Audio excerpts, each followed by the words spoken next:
Assalomu alaykum hammaga. Bugun HTMLdan 6 darsimizni ko'ramiz. Hop, HTML papkamizga kirib olamiz.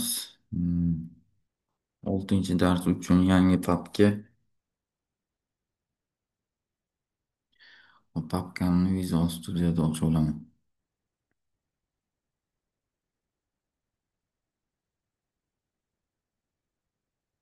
Kerak emas. Bizga kerak index.html fayli. Hop, HTML, head, title, 6 dars, body. Hop, bugun media fayllar bilan ishlashni ko'ramiz. Hop, bulardan birinchisi rasm. Demak, veb saytimizga rasm qo'yishimiz kerak. Buning uchun bizga image degan tag kerak bo'ladi. Uning ichida ikkita atributi bo'ladi. Birinchisi source, CRC. Demak, bu rasmni manzilini qo'yish uchun kerak bo'ladigan atribut. Uning yonida alt degan atributi bor. Bu alternativ. Ya'ni kim rasm chiqmasa, rasmni o'rniga chiqadigan narsa deylik. Rasm topilmadi degan yozuv chiqadi agar rasmimiz chiqmasa, internet ishlamasa, shunga o'xshagan narsalar bo'lib qolsa. Yoki altni yana bir xususiyati rasm haqida ma'lumot. Shu misol uchun olmani rasmi turgan bo'lsa, olma deb qo'ysam, internetdan Google'dan poyezd berganda, olma kerak bo'lganda poyezd berganda, agar o'sha poyezd bergan so'z bizni rasmimizni altida yozilgan bo'lsa, bizani saytimizni ham o'sha poyezdlar qatorida chiqarib berishi mumkin. Demak, alt bu SEO uchun ham kerak bo'ladi. Hop, rasm manzilini qayerdan olamiz? Birinchisi onlayn internetdan olib qo'yadigan bo'lsak, hop, deylik rasm va mana bu joyda image bo'limidan ixtiyoriy bitta rasmni olamiz. Ustiga kelib mishkani o'ng tarafini bosaman va kopировать URL kartinka. Va bu joyda Ctrl V ni bosib вставить qilamiz. Xo'p, natijasini ko'rishimiz uchun Go Live tugmasini bosamiz va mana rasmimiz chiqib keldi. Endi yana qo'shimcha atributlardan vis degan atributi bor. Bu gorizontaliga rasmni o'lchamini o'zgartirishimiz mumkin. Deylik 400. Mana rasm kattalashdi. Height desam vertikaliga rasmni o'lchamini o'zgartirishim mumkin deylik. 600. Mana rasmimiz lekin sifati cho'zilib qoladi. Shuning uchun tavsiya berilmaydi viz va heightni bir vaqtda ishlatishni, yoki viz yoki height ishlatish kerak. Deylik, hozir heightni o'chirib qo'yamiz. Hop, ikkinchi turi rasmni yuklashning ikkinchi turi. Hop, image yozaman va endi o'zimda bor rasmni yuklashim kerak. O'zimda bor rasmni hop 6 dars papkada bo'lishi kerak uchun. 6 dars papkani ochaman. Mana shu papkaning ichida rasm bo'lishi kerak. Mana men tayyor rasmni qilib qo'yganman. Rasmni olamiz, qo'yamiz. Va bu videoni ham qo'yib olamiz. Hozir buni ham o'rganamiz. Post, mana bu ikkalasi rasm, video esa video. Xo'sh, Visual Studio kiramiz. Endi rasmni qo'yishim uchun nuqta slashni bossam, rasmni o'sha index.html fayli turgan papkani chiqarib beradi mana. Yonida turibdi. Yani bitta rasmni tanlayman va qo'yamiz. Xo'sh, altni ichi hozircha kerak emas. Chaki bo'sh turadi va natijani ko'ramiz. Mana rasmimiz chiqdi. Demak, rasm qo'ysak bo'ladi ekan. Xo'sh, rasm. Undan keyin title degan atribut bor.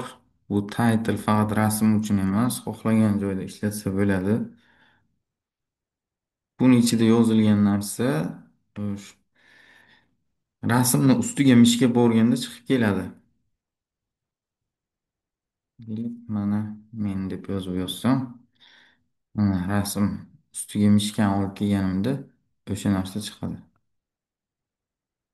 Mana mishka rasm ustiga keldi. Mana men degan yozuv chiqdi.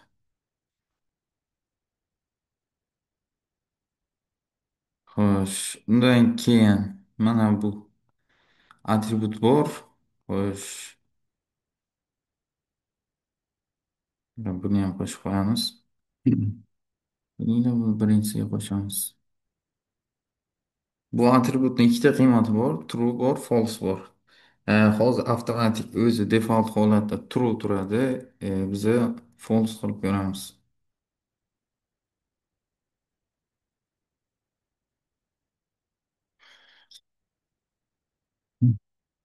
Bu nima ish qiladi desak, bu rasmni ustidan bosib turib mishkani tortganimda, mana bu rasm mana tortilib ketadi. Tortib rабочий stolimga kopировать qilsam bo'ladi. Buni esa tortib bo'lmaydi уже. Tortilmaydi. False qilib qo'ysam, demak, mishka ustiga borib tortganda tortilmaydi. True qilib qo'ysak, yana o'z holiga qaytadi. Bu narsa faqat rasm uchun emas, yozuvlarda ham ishlaydi. Hop, endi hidden degan atribut bor. Hidden degan atribut berib qo'ysak, o'sha rasm ko'rinmay qoladi. Hidden mana ikkinchi rasm yo'qolib qoldi. Hop, endi bundan keyin video qo'yishimiz kerak. Video qo'yish uchun rasm qo'yishni ko'rib o'rdik. Demak, video qo'yish uchun video atributi bor. Video tegi bor. Video tegini ichida, bunda ham CSS'ning ichida manzil qo'yiladi. Nuqta slash videoyimni keltirib qo'yaman. Video qo'yildi. Ko'ramiz natijasi. Mana video. Lekin videoga o'xshamasdan rasm bo'lib turibdi. Bu qachonki video bo'ladi, qachonki controls degan atribut qo'shsak. Ana endi video ko'rinishga keldi. Buni mana bu controlslari mana bu joylari paydo bo'ldi. Katta ekran qilsak bo'ladi, ovozini pasaytirib baland qilsak bo'ladi. Bu yoqdan yuklab olsak bo'ladi va pastga tushirib qo'ysak ham bo'ladi. Boshlab ko'ramiz. Mana video. Xo'sh. Ana endi demak control atributi bilan videoni mm, kontrollarini chiqarsak bo'ladi. Demak, undan keyin autoplay degan atributi bor. Autoplay nima ish qiladi? Autoplay yozib qo'ysak agar saytga kirganimiz bilan video avtomatik boshlanib ketadi. Ha, o'zi avtomatik play bo'lib ketadi. Undan tashqari muted. Muted degan atribut bor. Agar mutedni ishlatsak, video qo'yilganda bezuk holatda mana muted holatda bo'ladi. Undan keyin loop degan atribut bor. Loop. Video o'zi boshlanadi va tugagandan keyin yana qayta davom etaveradi. Loop degan cheksiz takrorlanadi. Agar loopga qiymat bersak, 2 bit deb berib qo'ysam, video 2 marta qayta o'qiydi va shu bilan to'xtaydi. Poster degan atribut bor. Poster nima ish qiladi? Poster videomga yuziga post qo'ysam bo'ladi, rasm qo'ysam bo'ladi. Buning uchun hozir avtoplayni o'chirib turamiz. Post qo'yib kelamiz. Nuqta slash bor rasmlardan bittasini qo'yib. Mana post degan rasm qo'yib qo'yganman o'zi tayyor qilib. Mana. Demak, video mana shu post bilan chiqadi. Play bosilganda esa video boshlanib ketadi. Hmm. Videoning yuziga qo'yiladigan narsa bu post, poster atributi. Hop, bunda ham with height bersak bo'ladi, rasmga o'xshagan. Hop, control list no download. Endi bu narsa bu atribut ishlatib ko'ramiz. Control kontrol elementlaridan qaysidirlarini o'chirib qo'yish yoki yoqib qo'yish uchun ishlatiladi. Deylik, xo'sh, no download.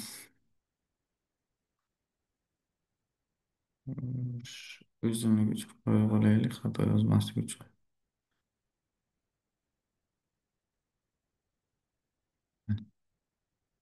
Ko'ramiz endi.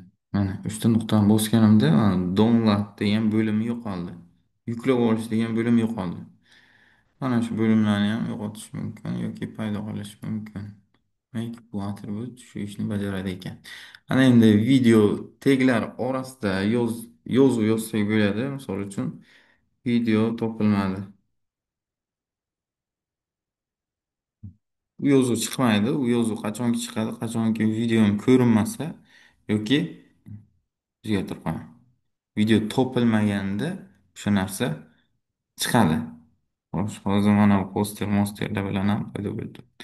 Agar video topilmadi degan yozuv keyinchalik chiqadi, hozircha chiqmaydi bu narsa. Xo'sh, ana endi buni ko'rdik. Ana endi audio, musiqa yoki qo'shiq yoki audio qo'ymoqchi bo'lsak, xuddi video va rasm kabi audio degan bor. Audioda ham o'sha qo'shiqni manzili beriladi va kontrolsizlar qo'yiladi. Shu bilan audio paydo bo'ladi. Mana pastda audio paydo bo'ldi. Lekin hozir musiqa yo'q. Chunki vaqtimizni ketkazib o'tirmaymiz. Hop, bundan keyin A degan tegimiz bor. A tegi nima ish qiladi? A tegi page'dan page'ga birinchi sahifadan ikkinchi sahifaga o'tishim uchun yoki boshqa sahifalarga o'tishim uchun A tegi ishlatiladi. A tegi ichida o'sha keyingi sahifani manzili beriladi va uning ichida yozuv bo'lishi mumkin. Misol uchun keyingi sahifaga o'tish hamda F klavishim uncha yaxshi ishlamayapti. Bu yoqda o'sha keyingi sahifani manzili beriladi. Misol uchun hozir manzil berib o'tirmasdan Kunuz degan saytni berib ketamiz. Bosganda Kunuz saytiga o'tib ketish kerak. Mana bosdim va Kunuz saytiga o'tmadi. O'tish uchun HTTP bunaqasini ham yozishimiz kerak. Protokol HTTP ikki nuqta ikkita slash. Mana endi Kunuzga o'tib ko'ramiz. Bosdim. Mana Kunuz saytiga o'tib ketdi. Yoki ixtiyoriy boshqa saytlarga o'tkazsa ham bo'ladi. Yoki keyin Telegram ulab ko'ramiz. Ha bilan Telegram http nuqta ikkita slash t nuqta va bu joyda o'sha Telegramni username yoziladi. Chunki